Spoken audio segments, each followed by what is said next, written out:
call the May 10th meeting of West Memphis Utility Commission to order. First item on the agenda is read and approve the minutes from the April 12th regular meeting. Y'all received it in your packets. I make the motion to accept the minutes as presented. I have a motion by Ms. Marshall, second by Mr. Ross.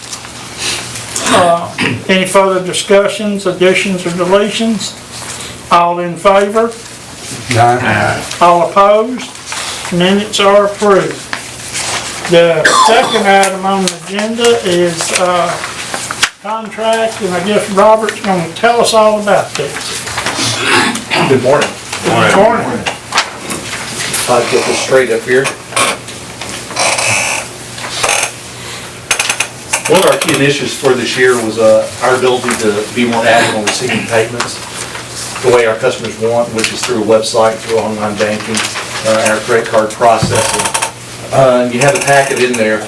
I didn't include some of the information on the screen because some of that's confidential how we process credit cards now, but you can read that. Do that. By the numbers this year, the first this year I started tracking credit card payments. About 8.5% of all our transactions are coming through credit cards. That's about standard with Jonesboro and Conway. The average payment's $165 through credit cards. We've had a 15% increase since January 1st in the number of credit cards we receive by phone. And that's now become 1 in 3. If you turn to the back of your package, you'll see how we process credit cards by phone. It's very efficient. Get you that page number. Page 5, down at the bottom. People call in by phone, they give us a number. There's some data entry issues with that. If the card cannot be immediately ran, it cannot be immediately confirmed, it can be declined. Then we're calling people back saying your card is declined, calling back in a confirmation number, and that's taking up more and more of our time. Right now, we pay a 2.5% merchant fee on credit card processing. With the numbers from January 1st, we're going to pay about $46,000 this year in merchant fees. And that average is about $3.25 per customer. So each customer once a year is going to pay for a credit card transaction, basically. But that does not include our increasing labor resources and allocations that we're having to do to process those credit cards. Not only do when we accept them, but there's a daily reconciliation that the cashiers have to go through and I have to go through to make sure those accounts and those credit cards are reconciled. So we had to look for a better way of doing this. In the industry, according to Power Grid magazine, 23% of all electronic payments are utility bills. And just think about that. About 1 in 4 of all electronic payments are for utility bills. So we know this is something our customers want. That is 50% higher than any other bill. Both our residential and commercial customers have asked for this type of payment option, where they can pay by phone, by credit card, they can input their own number, or they can pay through our online banking website or through our city website. Many of them will tell you, I talked to people in Jonesboro and Conway, that when they do this, there's a convenience fee attached. They don't like it, but they pay it to do that. And they do that to avoid late charges or service disconnects. Our current practices are inefficient, they're costly to us, they're not in keeping with the FACT Act, which is best business practice. They're limited to our office hours, so if we're not here, they can't call in and make a credit card payment by phone. We have no ability right now to receive online banking payments. If someone clicks to their online banking website and wishes to pay us, it withdraws it from their account. We have no electronic way to receive that, so they actually write us a check and mail it. So that customer may think I paid this Thursday, and we don't get the check until we've had checks get lost in the mail. I paid that through my banking website. We never received the payment, or we received it 10 days late. So this would give us the ability to receive those online banking payments. If we continue with us doing it, we are going to have to improve our technology. We're going to have an upgrade. We're going to have dedicated staff that's going to have to process these payments, and that's just the best business practice for the FACT Act, which is the Fair and Accurate Credit Transaction Act. So we're to the point where we're going to have to upgrade, and we're going to have dedicated staff to do it, or we can outsource it to a third-party vendor, which is kind of standard in the industry now. Third-party vendors offer 24/7 payments. They have immediate acceptance or recognition. You know, if your card's declined, it's declined. They give you an immediate confirmation number. That confirmation number, people that are facing a service disconnect can call us back with that confirmation number, so we don't disconnect them, so they can prevent a disconnection. They also have real-time dashboard reporting to us, so we can verify that they called and made that payment. There is a convenience fee paid by the user, but right now, that merchant cost is being absorbed by all our customers. So we're actually subsidizing the people that use the system by 2.5% subsidy. Payments can be received by telephone, which is toll-free, through website with the city or the commission, and through online banking websites. And that is what basically our customers had asked us for. We looked at several companies. We looked at best business practices out of Colorado and one out of Florida, and then another company that Jonesboro used to deal with. And what we found was Paymentus is the company we'd like to go with. They have 400 utility cities and county customers in North America, including Jonesboro, Conway, Hope, Arkansas, just a few in Arkansas and MLGW to do that. One of the reasons we like them is they understand our industry. They have real-time posting. We can go out on their server and get the information we need twice a day. And they just understand our industry. They have dashboard reports, so we can immediately look and see where we're at that day. And they're going to have a 2-day account reconciliation with our accounting department once they receive the payment. So that speeds up that process. Any questions on that? You may have answered it in there, I made a note here. How do we reconcile with them? Do they electronically send us something, and then we have a person sit there and look and say, Dana Parker's bill was paid by, okay. Yep. It's reconciled the same way we're reconciling our automatic bank drafts or our electronic funds transfer. Now, And you're not going to stop the bank drafts or? no, in fact, we're going to market the bank drafts. I like bank drafts. We like bank drafts too. They're the easiest and the cheapest way for us to acquire our money, to process that money. Paymentus has a convenience fee. That convenience fee is based on a formula they put in with our residential accounts, our residential account. Their proposal, their contract, they want to charge us $4.95 convenience fee for a $300 payment. Anything over $300 is an additional convenience fee. Jonesboro, they do $3.95 for $250, and then Conway does the $4.95 for $400 residential, and then they have an additional fee for commercial.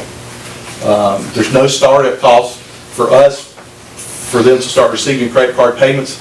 However, there's a $2,500 startup cost for us to receive e-checks, and that goes through Fiserv. We have to be a member of Fiserv. If you're not familiar with that, Fiserv processes all electronic checks and even paper checks. And they receive it, it's a clearinghouse, and it disperses it out to who it needs to go to. Whether it's a paper check or electronic check, the processing is a standard 12 cents. So we like checks. Do you pay the $4.95? You pay the in addition to the 12 cents? Well, if it's electronic check, we absorb that 12 cents. Oh, okay. If it's a credit card or debit card payment, the customer would pay $4.95. Just like, you know, I pay convenience fee every month to Energy because it's convenient for me to sit at my computer drinking my coffee to pay that, to do that. So, and if you think about it, if someone's facing disconnect, the average bill is $165, and it's the discount date, and they know if they pay that day, they're going to get charged $4.95 as a convenience fee, or if they pay after that date, they're going to And the penalty. they're going to have a penalty of about $15. Okay, that's what I was, maybe that will increase early payment. Maybe that'll increase early payments. We think it'll help stop disconnects also. If they can see that, hey, if I pay today, it's going to cost me $5. If I pay tomorrow, it's going to cost me an extra $15 to do that.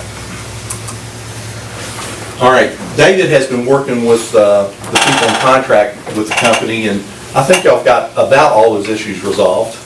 We do. To do that.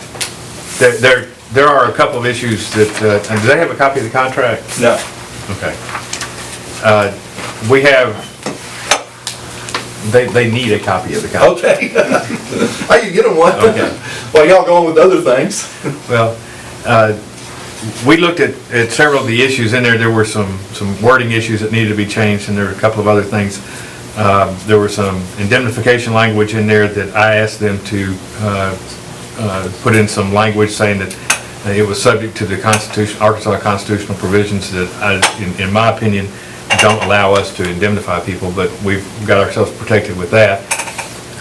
There was a limitation of liability that they had, which was very much in favor of them, which said if there was any question that there was any issue of liability, then their liability was limited to the amount paid to them for that particular transaction, which I guess would be $4.95.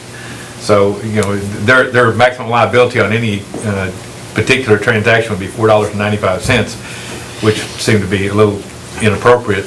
They have amended that, and they've gone back to say that it would be, their maximum liability would be the total amount of payments paid to them over the past 12-month period.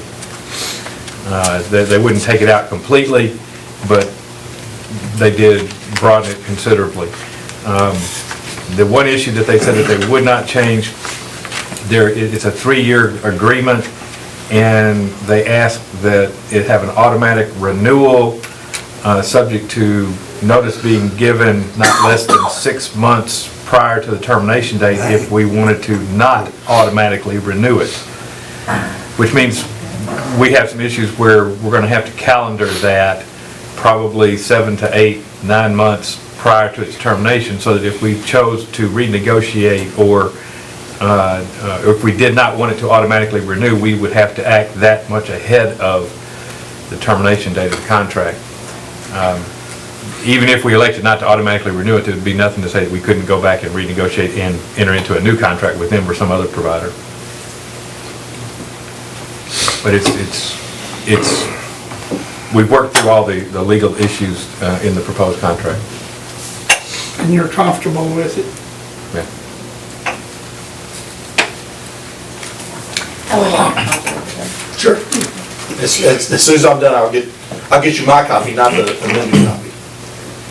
Or did he send you Say one? the amendment. He was going to make one more change to it, I Okay. think. We can get it next time. Yeah. Yeah, we can get it next time.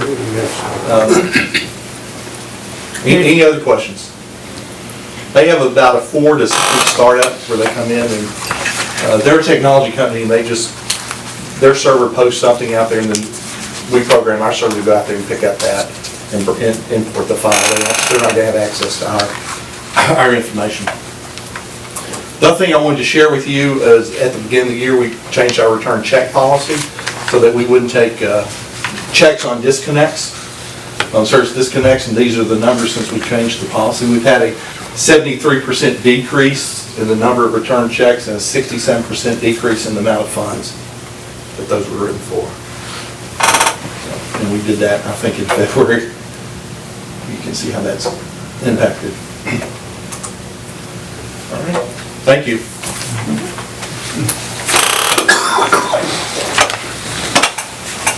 Okay, can I have a motion? You want to wait until the next meeting and get a copy of that Check copy of the agreement? contract, okay.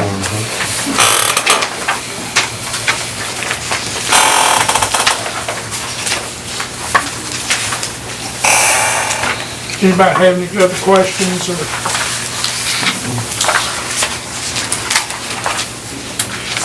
Are you proposing that we go ahead and pay the $2,500 and? Yes.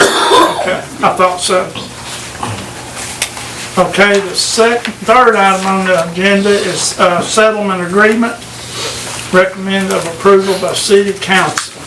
Now, you have a copy of that, and who's gonna tell us about that, John or David? I'll let David, but David and John Wilkerson with Municipal League have been involved in negotiations on this, and I'll let David take it.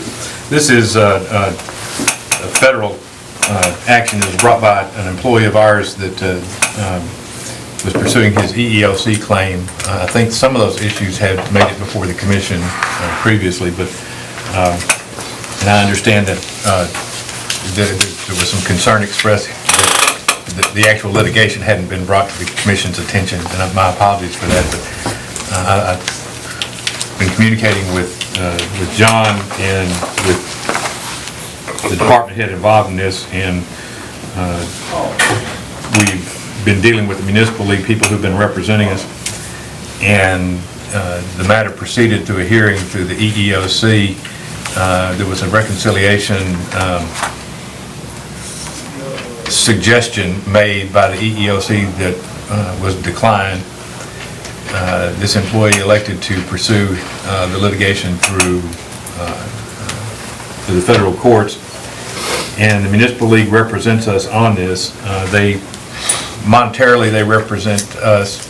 They provide 50% coverage. There was some question if it was going to be 90-10 or 50-50, and it came down to be 50-50.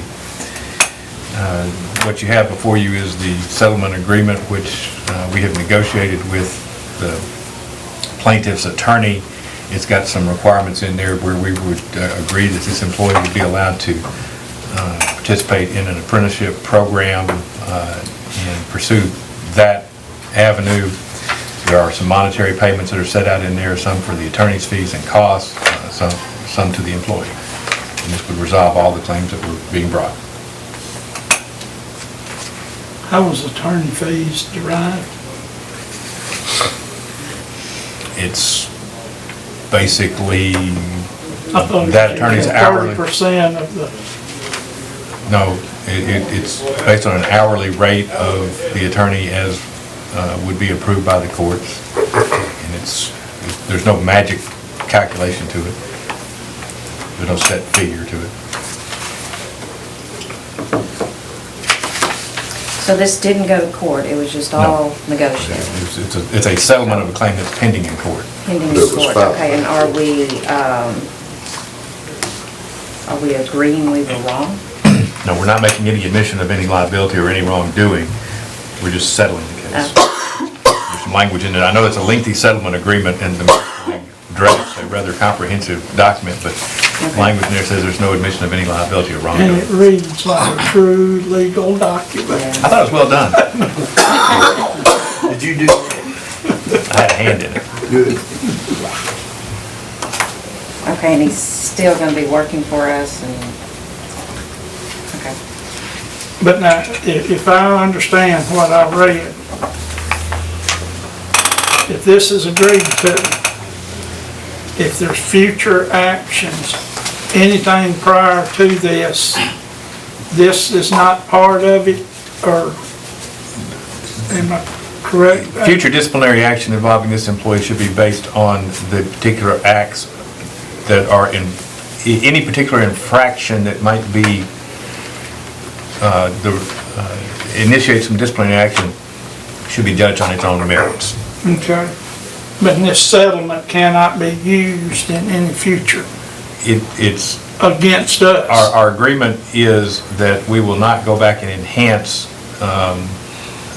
any future disciplinary actions by reference to past disciplinary actions. We'll deal with those for their own merits. Okay, but what about him against us? This is not an admission of any liability or any wrongdoing at all, so it would not be admissible. Okay. We are saying that he will receive a promotion.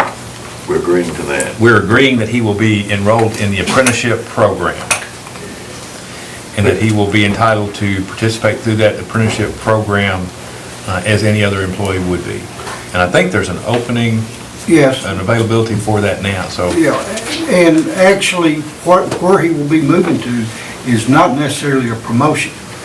It puts him in a position to earn a promotion. Yeah, because right here it says the leasing party will receive. Yeah, but actually the pay in that, we have agreed to keep his pay the same, but actually the pay where he is going would normally be less than what he's making. But we're letting him keep the same pay and moving him into the apprenticeship program. And if he does everything he can, then he sets himself up for promotion.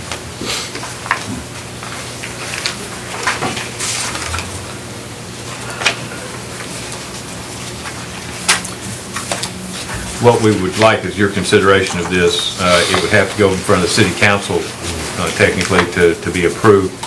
And if this meets with your approval, we would ask that you approve it and recommend it to the city council.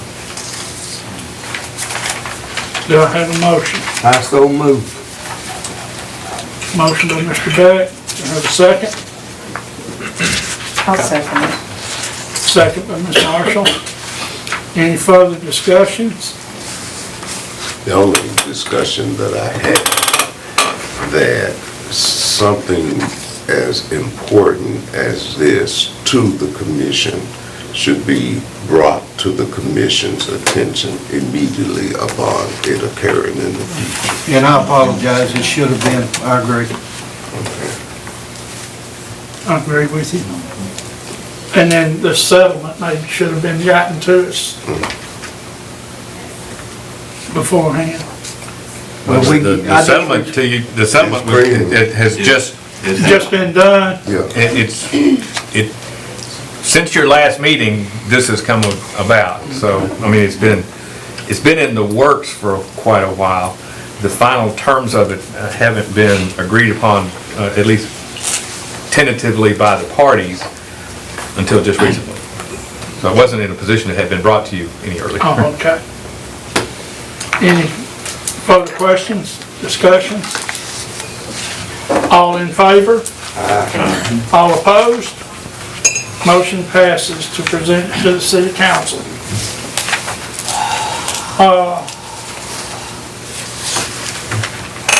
Anything else to come before us? Mr. Ross? I move that the meeting be adjourned.